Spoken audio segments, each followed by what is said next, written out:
Mga kapuso, natagpuan ang hubot-hubad na bangkay ng 7 taong gulang na batang babae sa dalampasigan ng Barangay Bunuan, Geset sa Dagupan City.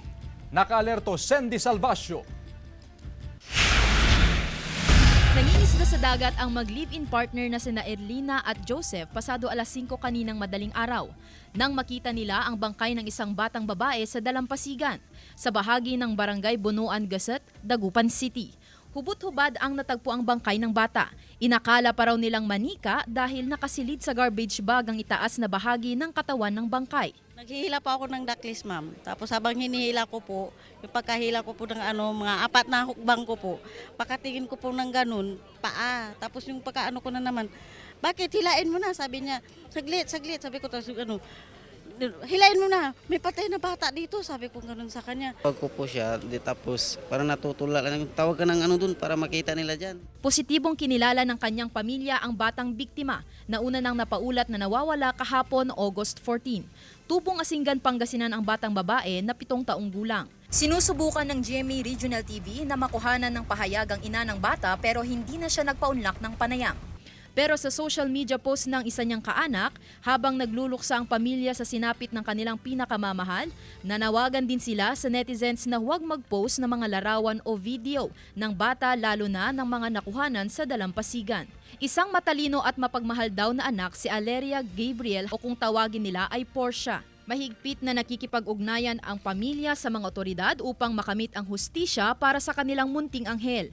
Sa isa pang social media post, kinokondena ni Asinggan Vice Mayor Heidi Chua ang karumal-dumal na sinapit ng bata. Nagpaabot din ito ng pakikiramay sa naulilang pamilya. Kaisa raw ang mga opisyal ng Asinggan sa pagtuntun sa hustisya. Ikinababahala rin ng alkalde ng Dagupan City ang karumal-dumal na krimen. Ikinalulungkot naman ng alkalde ang pangyayari at tiniyak na tutulong sa pagkamit ng hustisya para sa biktima. Nag-conduct po ng initial examination yung SOCO, yung medical legal officer natin. Nakita nila na may tatlo pong gilid yung leg po ng bata. So, yun po sir. Then, nalaman namin nung after namin na mag-conduct ng further investigation na itong bata po pala is ito yung nawawalang bata dun sa Asinggan. Sa inilabas na press statement ng Pangasinan Police Provincial Office, tiniyak ng officer in charge ng PPO na hindi sila titigil hanggat hindi nakakamit ang hustisya.